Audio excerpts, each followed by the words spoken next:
Salam sejahtera. Ini pendedahan terkini kedudukan PRN Johor. Ini analisis yang paling mengejutkan ramai orang tak sangka mungkin berlaku. Tuan-tuan dan puan-puan sekalian, menurut analisis Raja Muhammad Syahrim I, beliau kata Barisan Nasional tidak mungkin menang sehingga 40 hingga 42 kerusi itu sudah pasti. Dalam pilihan raya yang lepas, Barisan Nasional memenangi kerusi yang cukup banyak. Kalau tak silap saya 40 kerusi. Faktor pertama kenapa Barisan Nasional dapat kerusi yang begitu banyak kerana sentimen bangsa Cina, India tidak turun mengundi.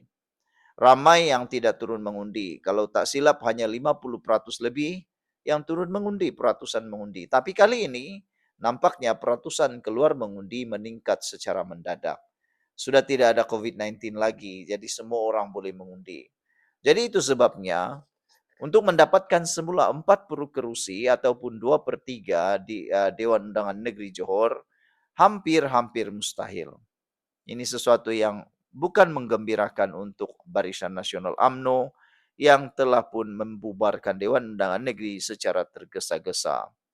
Tuan-tuan dan puan-puan sekalian, dapat dihidu pada waktu ini, DAP boleh menang sekurang-kurangnya 15 kerusi. DAP boleh menang sekurang-kurangnya 15 kerusi di kawasan penduduk Cina. Manakala PKR amanah pula dapat diramalkan menang lebih daripada 5 kerusi.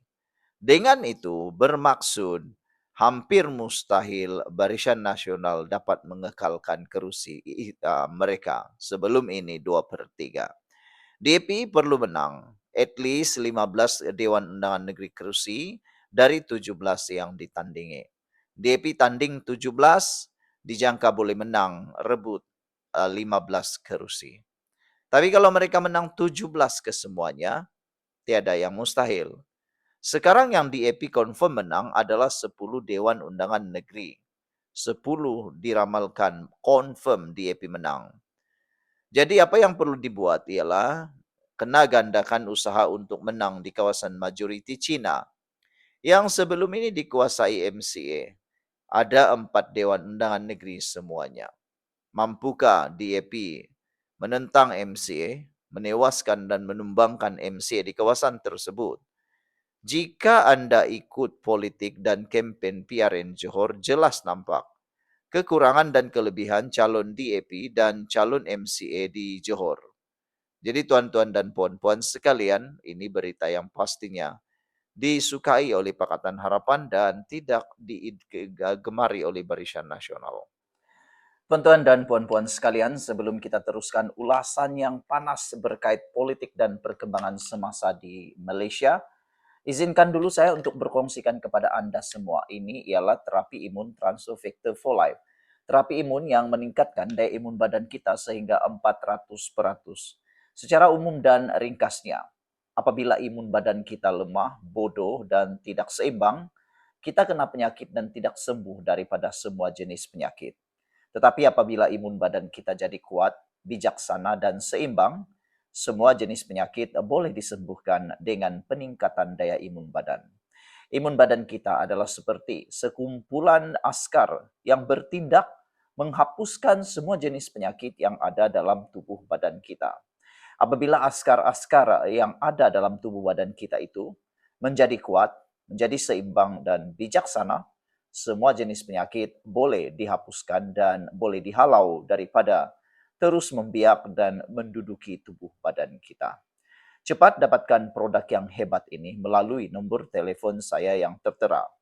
Produk ini lulus KKM, halal, dan diperakui oleh doktor-doktor di seluruh dunia. Cepat dapatkannya untuk kesejahteraan hidup anda. Mungkin ini adalah jawapan yang Tuhan hantar untuk membantu memulihkan kesihatan anda. Cepat dapatkannya, kau jangan tangguh-tangguh lagi. Jumpa lagi. Salam sejahtera. Semalam paling hangat apabila Anwar Ibrahim menaiki sebuah kereta mewah yang baru. Mereka menghentam Anwar Ibrahim seakan-akan itu kereta milik Anwar Ibrahim. Rupa-rupanya kereta itu bukan milik Anwar Ibrahim. BMW milik BIUPA, kenderaan sementara PMX atas nasihat keselamatan PDRM.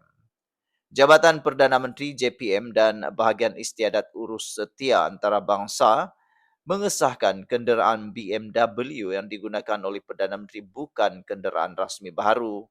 Sebaliknya, aset sedia ada BIUPA.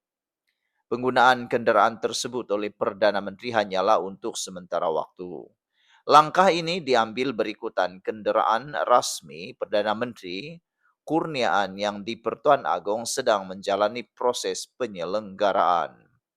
Pemilihan BMW tersebut dibuat atas nasihat serta penilaian keselamatan daripada polis Diraja Malaysia PDRM.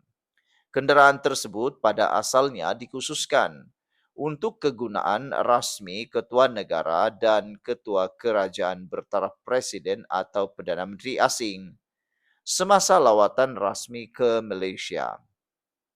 Aset BIUPA ini dilengkapi spesifikasi keselamatan tahap antarabangsa yang direka khusus untuk menahan ancaman balistik berkaliber tinggi, letupan dan ancaman drom. Jadi tuan-tuan dan puan-puan, kalau ada orang yang tabur fitnah kononnya Anwar Ibrahim mula menggunakan jentera, Anwar Ibrahim membeli kenderaan baru, Anwar Ibrahim sudah mula sakan mencari kenderaan baru, semua itu bohong dan fitnah. Ini bukan kereta Anwar Ibrahim, ini kereta kerajaan dan bukan pembelian aset baru. Ini ialah aset lama yang telah pun dipakai semula kerana kenderaan rasmi Anwar Ibrahim diselenggara sekarang. Jadi tak perlulah buat fitnah sana sini, nanti masuk neraka pula. Hello guys, ini ialah walkie-talkie Bofeng BF888S. Dapatkannya di Shopee, murah. Guys, ini ialah headphone Onikuma K2 Pro. Hebat, luar biasa, cantik dan murah. Dapatkannya di Shopee. Guys, ini ialah power bank Mozom PB149. Murah, hebat dan dapatkannya di Shopee sekarang. Guys, ini ialah Shocks Open Swim Pro. Headphone yang hebat, kualiti hebat, tahan air. Dapatkannya di Shopee. Guys, ini ialah headphone One Audio E70 Fusion. Dapatkannya di Shopee, murah sekarang.